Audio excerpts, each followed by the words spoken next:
Jumpa lagi teman-teman sekalian. Topik kita kali ini adalah mengenai stretching. Karena ada yang bertanya,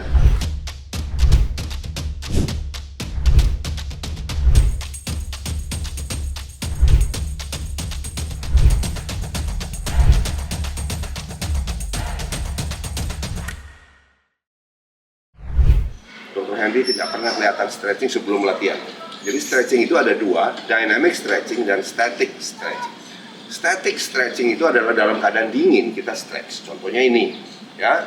Dan ini tidak dianjurkan sebelum latihan, tapi sesudah latihan. Kenapa? Lihat ya.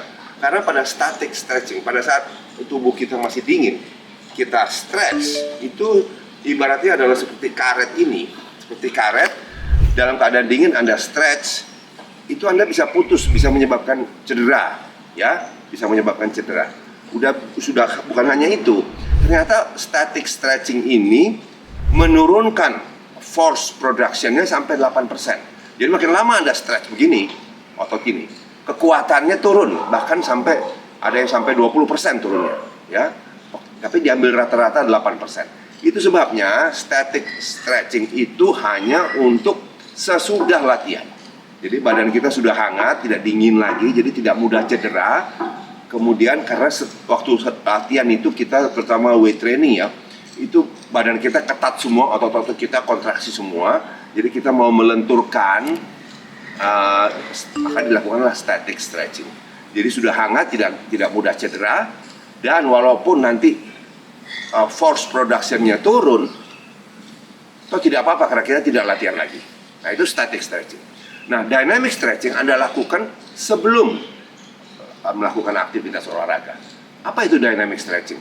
Dia dilakukan sambil bergerak, ya. Sebenarnya dynamic stretching itu kita bagi lagi, generalize umum dan localize setempat. Nah, apa itu generalize? Jadi sambil kayak contoh saya sebelum melakukan weight training, saya melakukan jalan kaki saya. Kalau dibilang jangan lakukan cardio dulu sebelum weight training nanti energinya habis, tidak, karena saya melakukan low intensity. Low intensity paling minimal 30 menit, jadi kira-kira 3.000 langkah sampai 5.000 langkah. Nah, sambil berjalan, saya melakukan dynamic stretching saya. Kita contohkan ya. Oke, baik, kita bergerak ya. Dynamic stretching ini terutama adalah untuk pertama generalize, jadi untuk seluruh tubuh. Mari kita lakukan. Baik, jadi sambil jalan, kita lakukan latihan untuk lower body. Lakukan lunges. Langkah lagi, lunges lagi. Itu ya, tentu beberapa kali terserah. Kemudian sebagai contoh untuk upper body, untuk badan kita, pertama kita lakukan torso twist. Torso twist. Kemudian jalan lagi. Jadi tidak dalam keadaan, makanya dinamakan dynamic stretching. Kemudian untuk upper body kita bagi push pull, ya. Kalau push itu adalah untuk otot dada. Ya kita sambil jalan melakukan ini. Push. Kemudian pullnya kita melakukan gerakan seperti pull. Ini sambil jalan. Ingat ya, ini tidak diam, sambil jalan ya. Kemudian kita bisa juga lakukan untuk press ke atas. Ini untuk shoulder press. Kita lakukan shoulder press. Karena apa? Ini adalah gerakan pada saat kita latihan. Jadi memang kita lakukan ini. Ini adalah pemanasan. Ya, saya sambil berjalan terus ya. Kemudian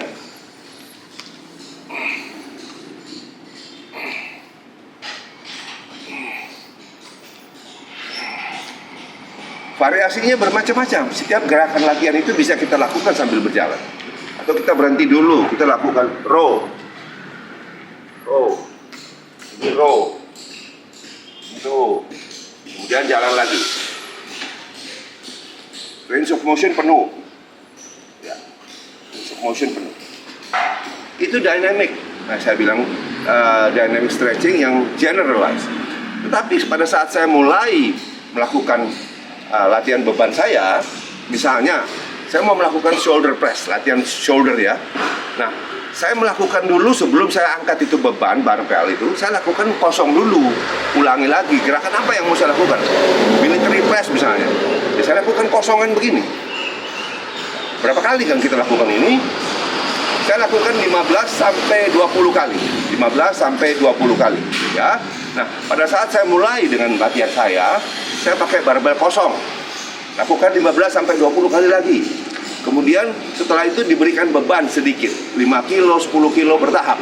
Lakukan lagi. Nah, itulah disebut dynamic stretching yang localized, yang sesuai dengan apa yang kita mau lakukan. Latihan kita itu apa, menyangkut apa. Jadi otot yang mau kita latih sudah betul-betul hangat, sudah betul-betul temperaturnya bagus. Ingat, stretching dalam hal ini dynamic stretching punya 3 fungsi, ya. Yaitu pertama, supaya suhu tubuh kita meningkat, ya, supaya suhu tubuh kita meningkat, supaya tidak gampang cedera. Dengan suhu tubuh meningkat ini memang dia juga mengundang pembuluh darah lebih baik ke daerah tubuh yang kita mau latih. Kemudian juga range of motion. Kalau kita bangun pagi mungkin kita mau shoulder press mungkin baru sampai segini ya, karena sendi bahu masih kaku. Tapi kalau range of motion sudah baik sampai atas. Karena kita kalau latihan itu tidak begini. Ini tidak incomplete range of motion, tidak baik. Kita mau latihan paling bawah sampai paling atas, paling bawah sampai paling atas. Demikian, itu dynamic stretching yang localized. Sekali lagi, stretching itu dibagi, dynamic stretching dan static stretching. Dynamic stretching dibagi lagi, generalized dan localized. Semoga ada manfaatnya ya.